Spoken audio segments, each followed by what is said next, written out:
The Arizona Cardinals have their defensive coordinator. I think you might have heard of him. It's Nick Rallis. Let's discuss.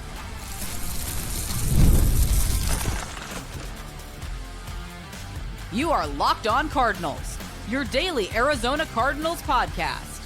Part of the Locked On Podcast Network, your team every day.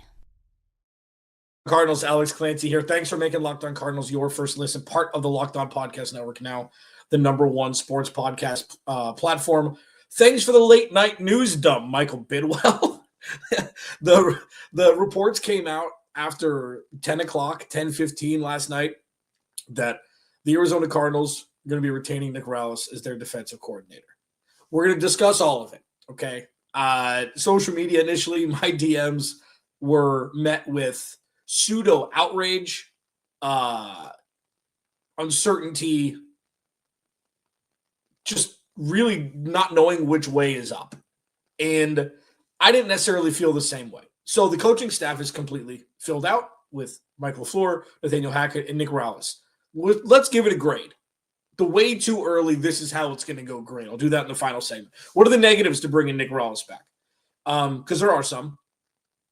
And it's a tough pill to swallow for some. And the numbers would lend you to think that they were right last year. But first, for me, it could be worse. I feel like that's kind of our default. Well, it could be worse. Some may meet that with, how? But let's break this down together, okay? Let's just take a chill pill and look at what the positives are in bringing Nick Rallis back. One, familiarity, okay? The familiarity, not necessarily with the players, which obviously is the #1 familiarity. It's more with the defensive scheme, a weird one, that these players know. Okay, so I went back and forth for the last month plus. Innovative or experience. Innovative or an institution is what I said pretty much with Wing Martindale and Jim Schwartz. I know Jim Schwartz would have been a weird one because he's still under contract with Cleveland. And when we were talking innovative, you could bring in an Aubrey Pleasant, a Dino Vasso before he pulled out of the race, or another younger guy, pass game coordinator for the Seahawks who they interviewed yesterday. But then you look at what innovative is. The most innovative is Nick Rallis. They were bottom 5 in the league last year in running the same base set. Bottom 5. Sure. Some of it was definitely fight or flight.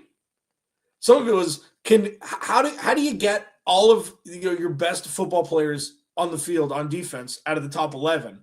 Oh, wait, they're a bunch of smaller dudes who play safety? Well, let's see how this goes. Let's see how this works. And until the wheels completely fell off, the Cardinals had a better than average defense going into the bye. Sure, they gave up the mid-20s to the Packers in Indy. But they held two 12-win teams, 12-plus win teams in Seattle and the 49ers in weeks 3 and 4 under 20 points. I know it was early in the season. I know. But then you look at everything that was going against him last year. And this narrative isn't tired. It's just relevant for a lot longer than we'd think it was going to be. Because I didn't think Nick Rallis was going to be back. We've talked about, we've rumbled about it here. But they can still bring Nick Rallis back. They can still bring Nick Rallis back. I didn't hold a lot of credence to it until there was a report last night.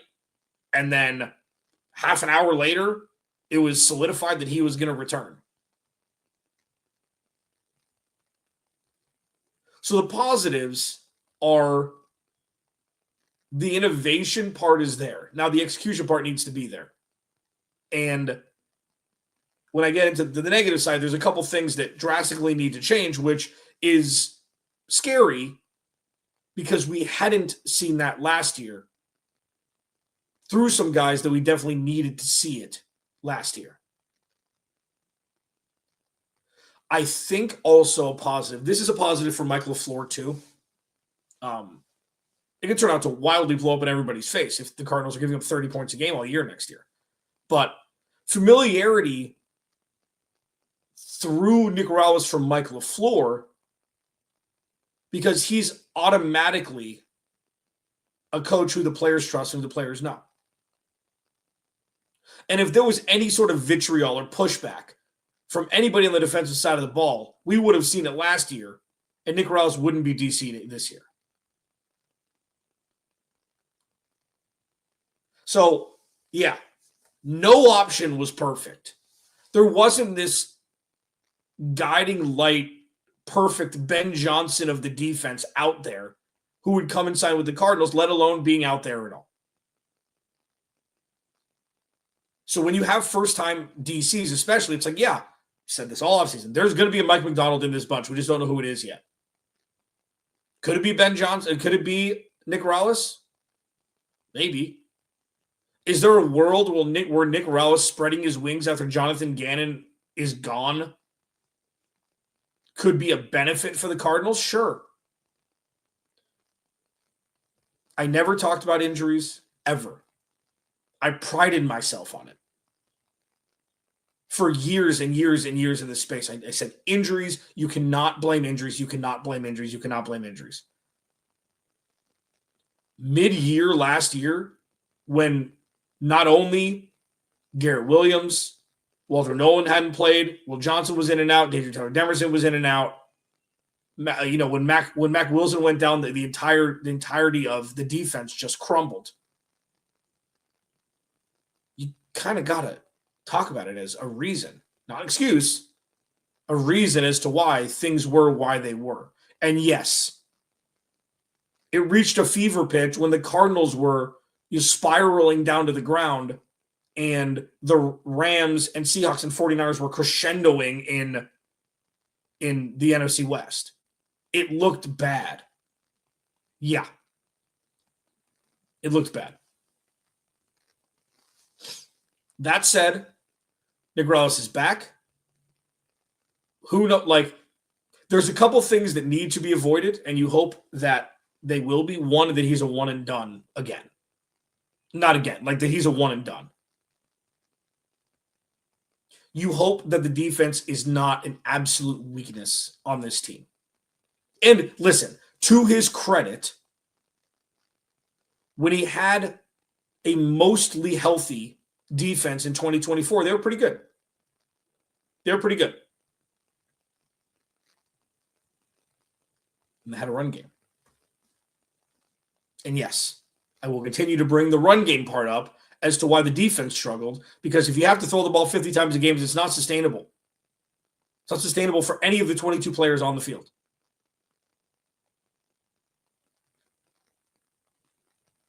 So, listen,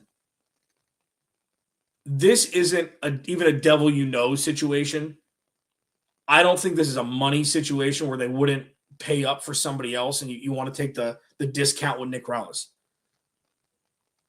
I think they saw and held more weight in the aspirations of him being a head coach at the end of the 2024 season more than the injury-riddled 2025 season. And he's back. What are the negatives? Yikes. We'll discuss those next. Locked On Cardinals, your team every day. This episode of Locked On Cardinals is brought to you by Indeed. If you've ever hired someone who's looked good on paper but wasn't the right fit, you know how important that is. When you want candidates who truly match what you're looking for, trust Indeed Sponsored Jobs Hiring. Indeed is all you need. Stop struggling to get your job post seen on other sites.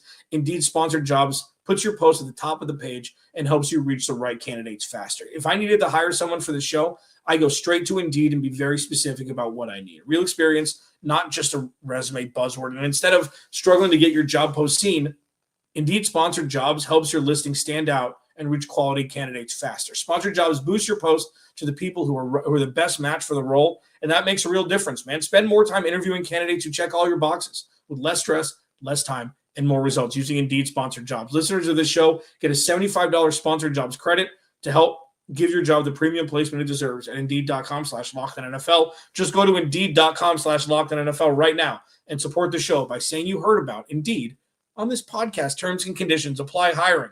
Do it the right way with Indeed.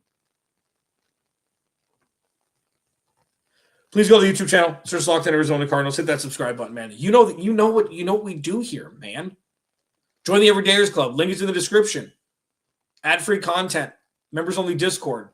I want to talk about the Cardinals 24/7 or as close to that as possible. It's going to be a wild offseason again, man. It's going to be a wild offseason. Finally, we can take that.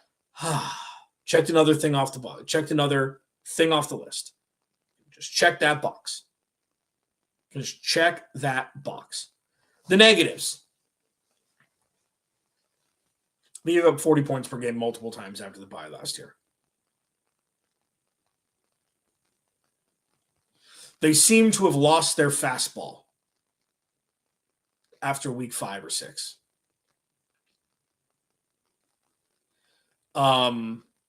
This is the biggest one. For those that have been watching, the show, first off, thank you. Everydayers, thank you. If this is your first listen to Locked On Cardinals, maybe make Monday your second. Talent development. Player development. Darius Robinson. Yikes. We didn't see a defensive player last year, a young one, really take a leap year over year. The big test for Nick Rallis in 2026 is specifically going to be Will Johnson. I know Walter Nolan as well, but it's going to be Will Johnson. You saw Max Melton struggle last year, like mightily, so much so that Denzel Burke took over his starting role, and then they just healthy scratched him for a couple games down the stretch. If the Cardinals can get anything out of Darius Robinson, Bija Ojulari, Max Melton, a first and 2 second-round picks, that would prove a lot more, not just to me, but to fans and everybody else, that he's worth his weight. Because these are big boy expectations now.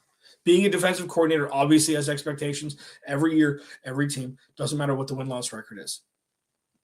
But now that Jonathan Gannon's gone, and this is now truly going to be Jonathan Gannon's defense, but in the language of Nick Rallis in totality. I know Nick Rallis called the plays. I know he ran the defense, but Jonathan Gannon was in the room with him.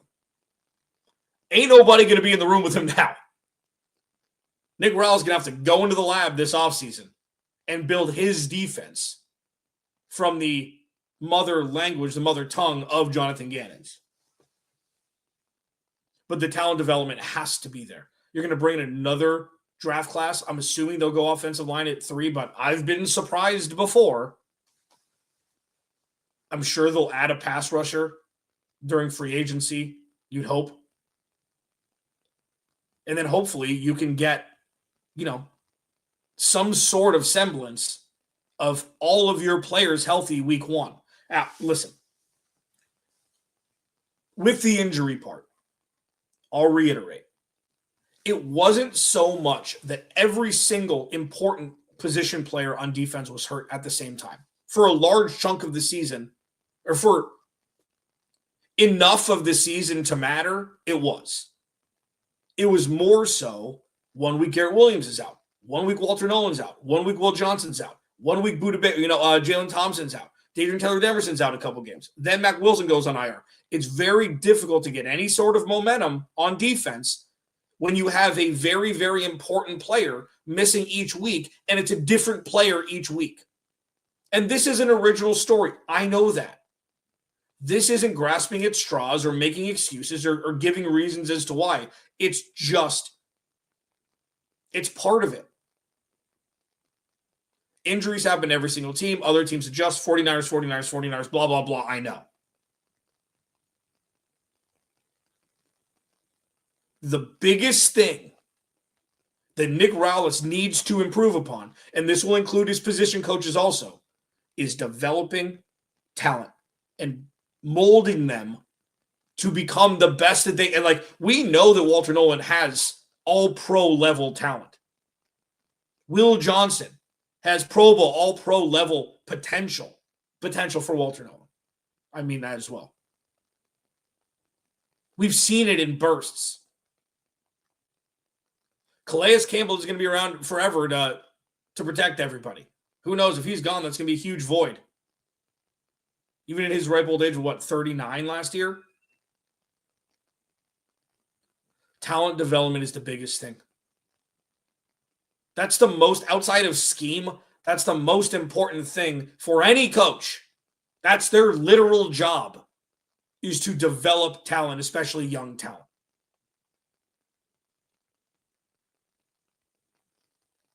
And, it's just, I just hope that what doesn't turn into a negative is that he was like their last choice.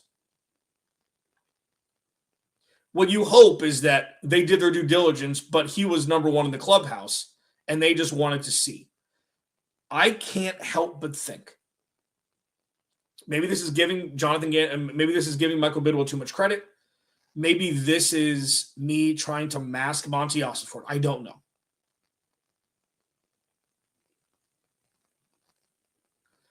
I feel like you could not bring back Jonathan Gannon or Drew Petzing, or the fan base would have rioted, proverbially speaking. But Nick Rallis was the lesser of the three evils, so you could bring him back. It kind of feels like that. It kind of feels like that. Which I don't necessarily agree or disagree with, whatever. The records have been bad. The offense wasn't great last year. But if you're going to make the argument for injuries and you bring back Nick Rallis, you can make that same argument for Drew Petzing. Even though Drew Petzing's offense was far more offensive to people than Nick Rallis' defense, because you can quantify an offense. It's easier to determine a good offense and a bad offense. Do you put up points or do you not put up points?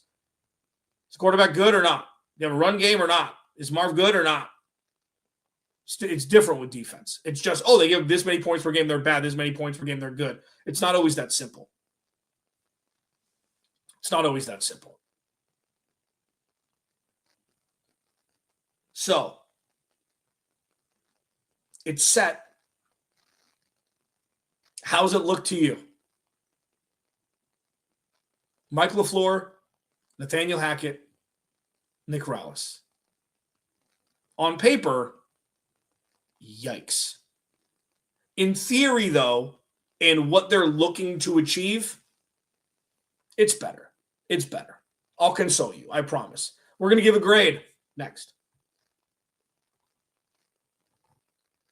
This episode of Locked On Cardinals is brought to you by FanDuel. The winter games are officially here, and if you're anything like us, you're locking in for events you only get to see on the biggest stage every 4 years. And that's why following the winter games on FanDuel just makes sense. From medal counts to individual events to finding your angle on the sports you care most about, FanDuel gives you many ways to stay connected with the action. The drama of curling matches that start slow and somehow get intense fast. Speed skating races decided by inches. Hockey games that feel different right from the opening faceoff. I think hockey is my favorite Winter Olympic sport. It used to be like the super pipe and all that stuff, but I think hockey's like, especially, if Canada gets deep and the U.S. gets deep, things like that, like, I don't know. It's fun. It's exciting. It's like playoff hockey. Even niche games become must-watch when you're fully locked in competition. And FanDuel keeps the entire Olympic experience engaging from start to finish. The winter games are on. And there's no better way to follow them than with FanDuel. FanDuel, play your game.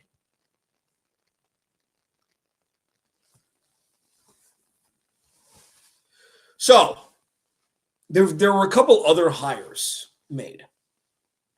Tony Sorrentino, wide receiver coach, came over from Minnesota with Justin Jefferson. Matt Schaub was quarterback for Houston for a long time. Was very connected to his wide receiver one, Andre Johnson. I've got a theory behind why those two could mold very well for the Arizona Cardinals and mesh very well and help a specific individual, which I'll talk about on Monday. What grade would you give? Drop them in the comments. Mike LaFleur, Nathaniel Hackett, Nick Rallis. C+?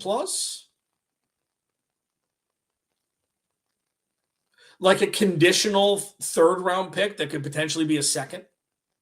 Maybe I'll start grading things on conditional draft picks. I think it's a conditional third-round pick that could move up to a second if they win 8 games. Maybe. Let's break it down before we give the grade. So, Mike LaFleur seems to be an up-and-coming offensive mind. I mean, I guess by definition he is. We're going to forget the Jets years. We're going to look at the infusion of Sean McVay and the winning that he experienced over the last couple of years being on the offensive staff with the Rams. And it's his time to spread his wings. Didn't get the Raiders job, took the Cardinals job. So after this segment, I will no longer be calling this an arranged marriage because now it doesn't matter. The coaching staff is set. You're on to step 2 of the offseason. But it was an arranged marriage, so we'll see. They can say all they want about, they wanted this guy. I wanted to be here. They both wanted the part of the Raiders gig that they didn't get. Both of them. Cardinals wanted Clint Kubiak. Michael LaFleur wanted the Raiders job. Neither of them happened, so now they settled on each other. It's not a surprise with what happened with the Cardinals last year with the actual candidates for head coaching roles. It was very polarized this year. It was dudes who'd been there before and dudes who hadn't. And the dudes who'd been there before got swooped up first. The Cardinals left with Michael LaFleur. Fine. He brings in Nathaniel Hackett. Initially, there was a collective, barf, kind of thing. And then if you kind of open sesame a little bit, you kind of look through what was important about Nathaniel Hackett's, a plight journey before landing here. It was the years in Green Bay with Matt LaFleur. And those were prosperous. I know it was with Aaron Rodgers, but it was with Aaron Rodgers and Devontae Adams and a bunch of other dudes. And Aaron Jones, sure. Jamal Williams. I mean, that was a really good 3-year run on offense. So he brings the trust in to Michael LaFleur. He's his safety blanket. He's not going to be calling the plays. And he's been an OC for, the better part of 15 years on and off. It's been around the game. That's beneficial. That's a plus. Even though it's looked at as a negative when it was a terrible experiment in Denver, and then he was, Aaron Rodgers' lapdog or whatever with the Jets. It's just, it's fodder. It doesn't really matter. He was set up to fail with both.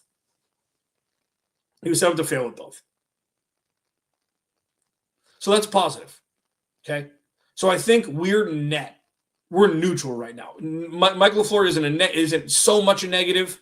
It's like 50-50, 48-52, and Nathaniel Hackett's 52-48 because of the role that he's going to be playing. Not as sheer offensive coordinator. Look at what he's done, and oh my God, they've won Super Bowls with him as OC. No. And then you bring in Nick Rallis, and Nick Rallis is the wild card. Nick Rallis is the wild card of all of this. And it would, it's like, well, what do you mean? We know the defense. The players know him. The players love him. Why is he the wild card? Because he's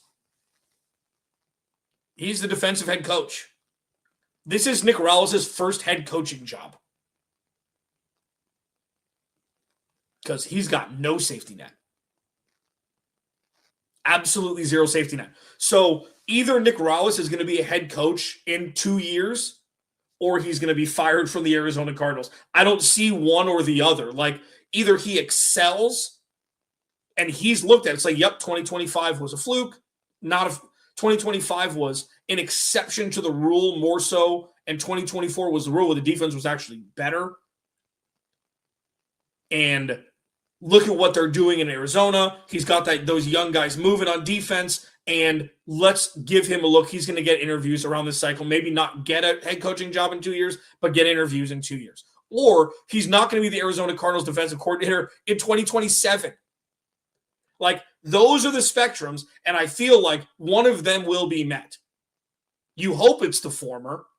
You hope the wheels don't fall off right away and you have that oh no moment from Nick Rallis' DC. I don't think the hire was because he makes less money or it's familiar and don't care, just bring him back. I don't think it was that.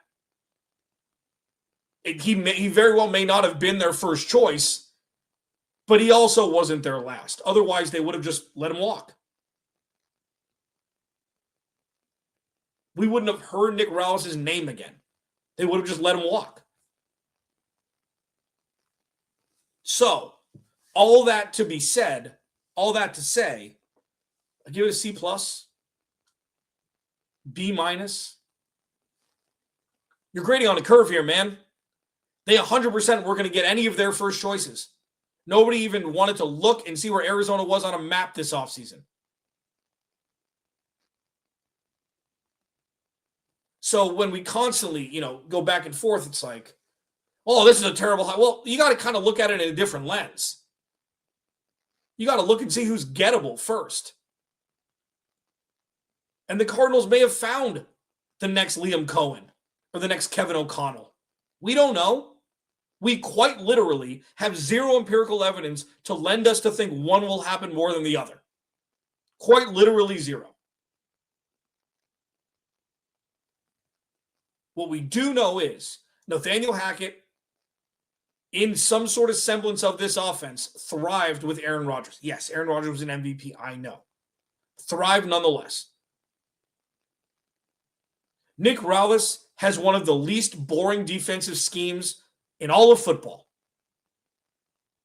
And he's got a bunch of young guys paired with vets in key positions to be able to make people forget that 2025 after the bye week happened. Are all three of these risks? Of course.